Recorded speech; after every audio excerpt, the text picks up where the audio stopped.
I've said before, I'm not in the credit business. MasterCard, Visa, and American Express are in the credit business. I'm in the honesty business. There are times when the loser is more interesting than the winner. Greg Norman once lost a Masters. He was more interesting than the winner that year. This year, the losing horse at the Kentucky Derby was more interesting than the winning horse at the Kentucky Derby. So Toronto, just hold on a second. I want to start my show with the Sixers. They're just a super talented, dysfunctional, lovable, hot mess. Egos, injuries, flaws, egos. Did I mention egos? Personalities, social media don't fit together. The Philadelphia 76ers, and we predicted this thing doesn't work. It just doesn't work. And I got to be honest, they're fascinating. Second best roster, at least starting five, I believe, in the NBA talent-wise. So Philadelphia, now you can go two ways, Philadelphia. I told you last week I'm trying to save your franchise. You can either, number one, keep the band together, fire the head coach. That's the answer, right? You'd win it all if it wasn't for the head coach. So let's just fire the coach. That's always, in the NBA, that's always the solution. Just get rid of the coach. He's a bum. We'd be great without him, so you can fire the coach. And by the way, you could stay the course, and you can talk yourself into, well, Kyrie Irving's leaving Boston, so they'll be worse. And Kawhi Leonard may leave Toronto, so they'll be worse, and we'll just stay the course. And that's not going to work either. Because Joel Embiid and Ben Simmons don't work. Good luck with Joel Embiid's body. Jimmy Butler doesn't get along long-term with anybody. Or you can do the second thing, which is make really tough choices. And that's generally, I tell my kids this all the time, that's generally the right answer in life. Make tough choices. Make sure you make the right ones. Oklahoma City did not. Chose Westbrook over Harden and KD. Make tough choices.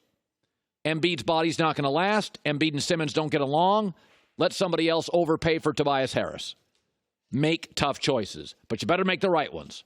Because here's the facts. You could not win a second-round playoff series in the East, and the East is weaker than the West, and you couldn't win it. And by the way, tip of the cap to Toronto. But Kawhi Leonard is amazing, and it was hot potato for the other four guys because nobody else seemed to want to take a shot. And it's just get the ball to Kawhi. I don't want it. You take it. And you couldn't beat that team. And you couldn't beat that team that historically tends to, Toronto, shrink a little in the playoffs. That's fair, right? So it's choices time. Philly's last three possessions summed up their season. Man, there's a lot of talent. Man, those were bad possessions. Oh, those were bad possessions. And, you know, my theory on this, you keep Jimmy Butler, you keep Ben Simmons, you trade Embiid, don't trust the body, get shooters, don't overpay for Tobias Harris, you keep J.J. Redick. You've shown an ability to find shooters, not through the draft, but you know, trades, free agency. You did that a couple years ago, and that's what I would do. So I'm going to lay it on the line. I know most of you would keep Embiid because he's rewarding you now, and he is a great player. But I would say this, Philadelphia, if you want to know how to do it and make sure you win going forward, look across the street to the Philadelphia Eagles. They didn't do the popular thing. They let go of Nick Foles. Nick Foles won a Super Bowl, the MVP, Nick Foles, and you know what the Eagles said? Bye-bye. Bye-bye. Carson Wentz still isn't healthy. They went with a guy that's still hurt. And the guy that some teammates don't like, but he's more talented. They went with Carson Wentz, the young guy, who not everybody likes, sort of like Ben Simmons, right? Sort of like Ben Simmons. They didn't go with a popular choice, which was to keep likable Nick Foles, who won a Super Bowl. They made tough choices. And the reason the Philadelphia Eagles, once again this year, will be one of the 4 or 5 teams at the end of the year we think can win the Super Bowl, maybe they do, maybe they don't, is because they made tough choices, not popular choices, and they made the right choices. There wasn't any games on Saturday. I almost wanted to watch the Rockets and the Warriors again. Sports has a lot of machismo. Be the man. Take the shot. Remember we used to criticize LeBron? You didn't take the shot. Well, I was double teamed. There was an open guy. You got to take the shot. It's the way a man does it. Sports a lot about that. Not just the NBA. Sports is a lot about that. God, be the man. Look like the man. Act like the man. Talk like the man. Be the man. Steph Curry does not fit a lot of those machismo stereotypes. He's slight. He doesn't really care about awards. He wears nerdy shoes. He recruited another star. He's slight. He doesn't look like Dr. J. He's not as strong as Michael. Not as big and tough as Pippen and Akeem and Shaq, and doesn't have the killer instinct, right? And so he is the least respected star because he doesn't look like what we think a star should be, which is giving and not into awards and family guy, not alpha, and sometimes recruits other star players and can take a step back. And that just doesn't – how do we wrap our brains around that? Well, it's just like kids. There's a lot of different ways to be a parent, a lot of different ways to be a human, and Steph's a different way to be a superstar, and I absolutely love it. More NBA players, if you did a poll, respect Russell Westbrook than Steph Curry. Charles Barkley, himself a great player and a terrific broadcaster, went on the air after Kevin Durant went down. And I love Charles, but he said this: that wasn't a shot at the Warriors. It was a shot at Steph. Because if Steph got hurt, would Charles say that about the KD, Clay, Draymond Warriors? He wouldn't say that about that team. I don't think Charles even meant to do it. And I'm okay with Charles having big opinions and being wrong. I do both all the time.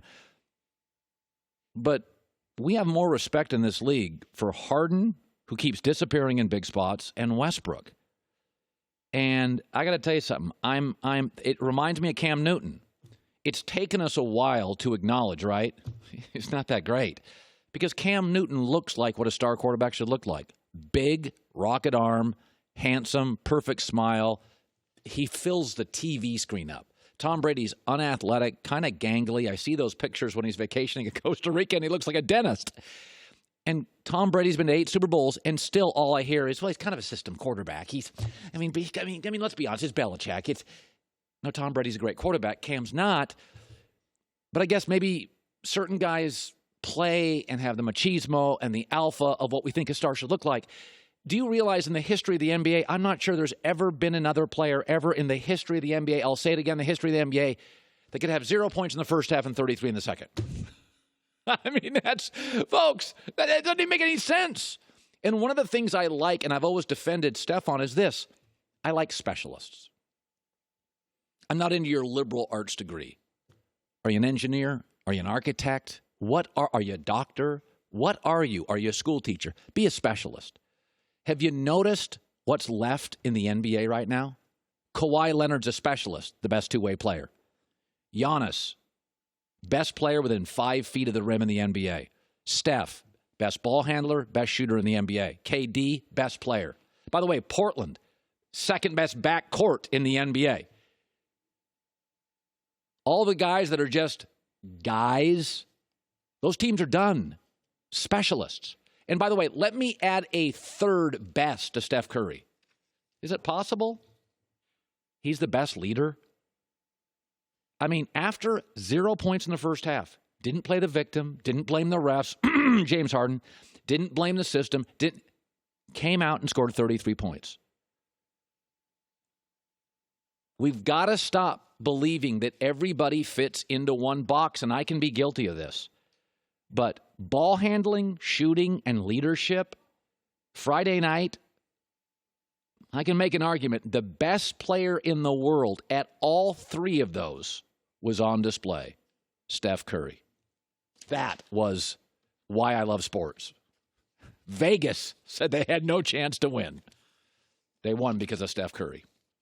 Hi, everybody. Thanks for watching. Subscribe here to get the latest from the show. Also, be sure to check out more of the best clips from The Herd or go watch a few segments from other shows on FS1.